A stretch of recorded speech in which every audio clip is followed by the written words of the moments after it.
Hello students, welcome to online classes. This is class 7th, unit 2, Wanderlust. Section 2, the diary of a space traveler. This is part 4.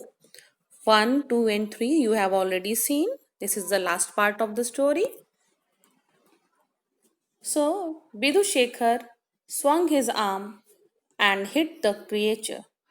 Now what Bidu Shekhar did, he swung his arm and he hit those creatures, those who were there.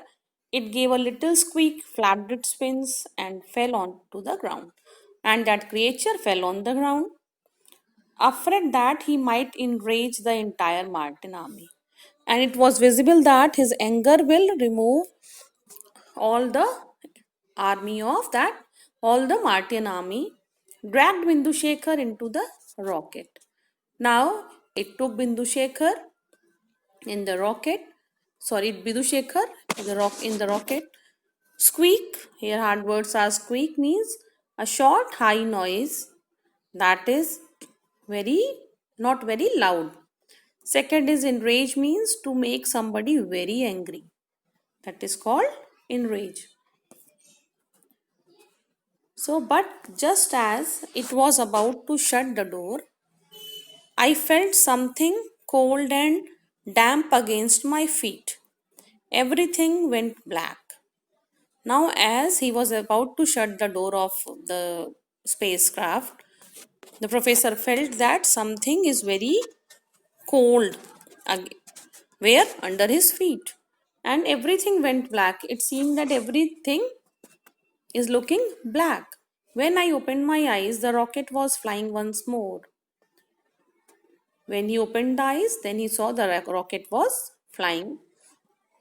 How on earth did the rocket take off? Who started it? Where were he headed for?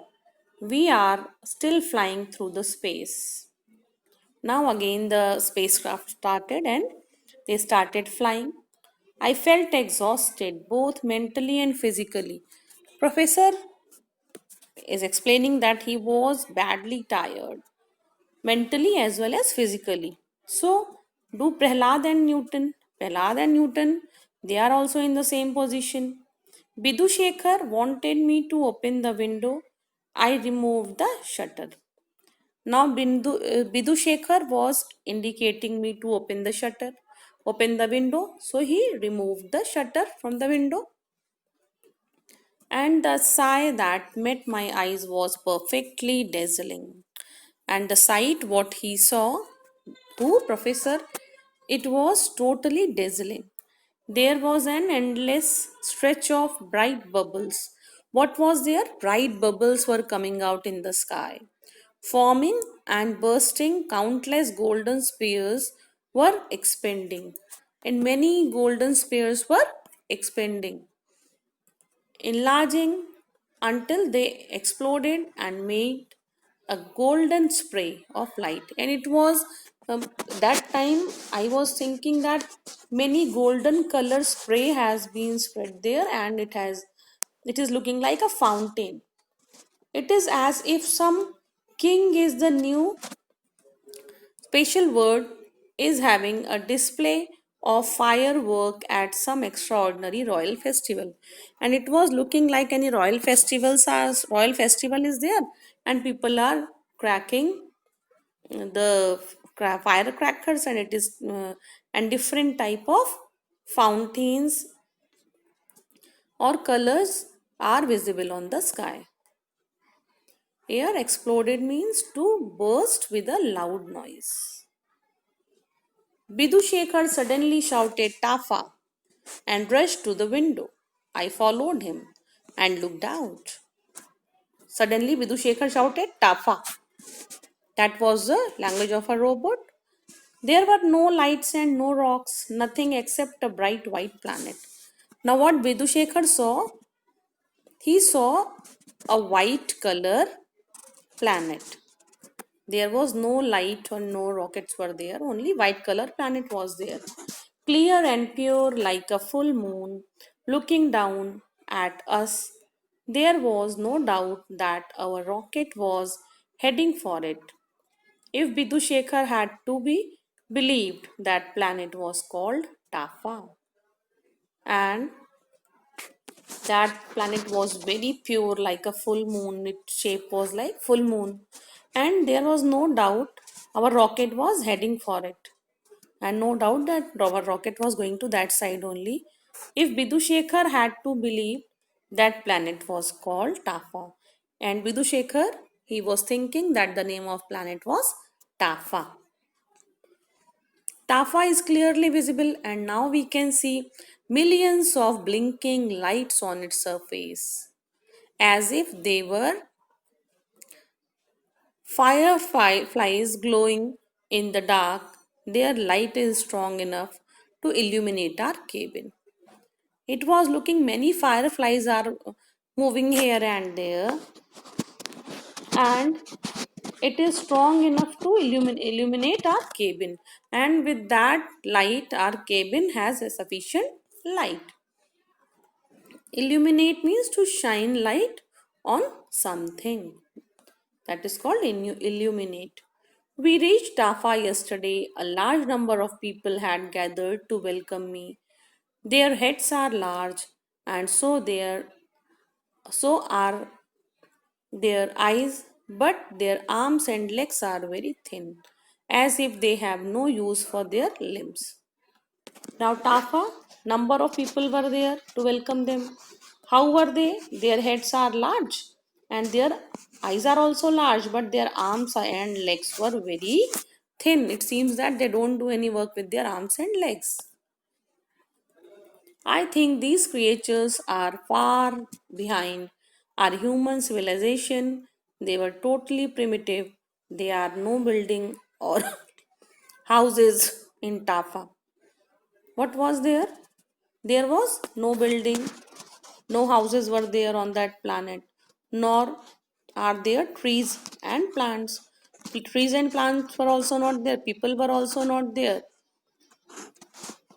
The inhabitants live underground, and whatever were there, they live underground.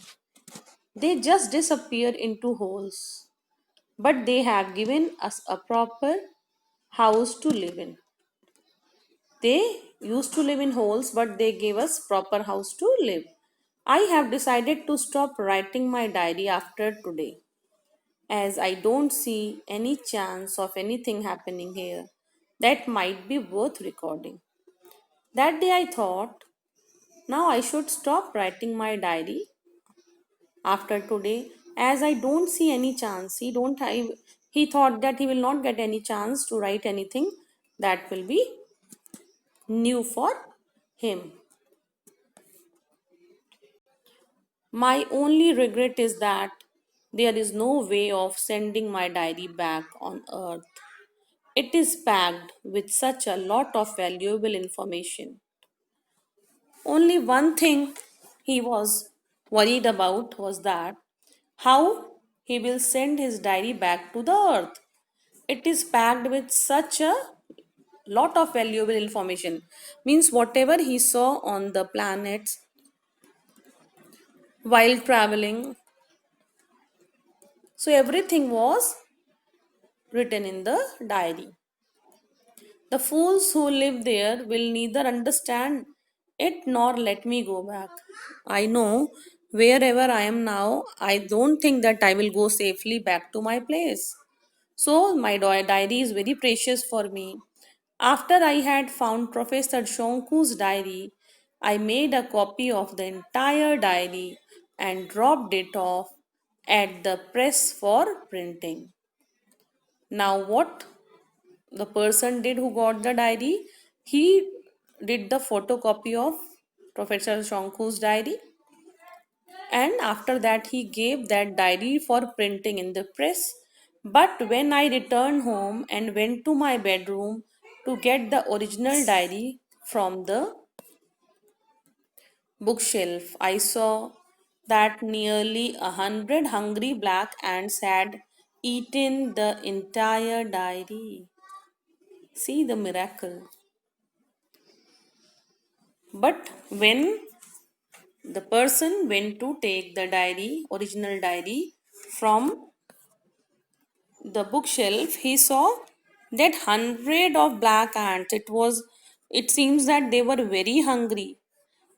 All I could do was stare in disbelief because it had seemed completely indestructible.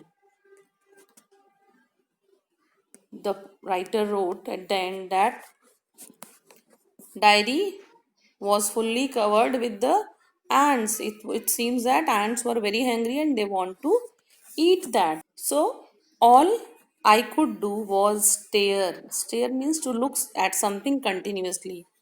In disbelief, disbelief means we cannot believe on something, that is called disbelief, because it had seemed completely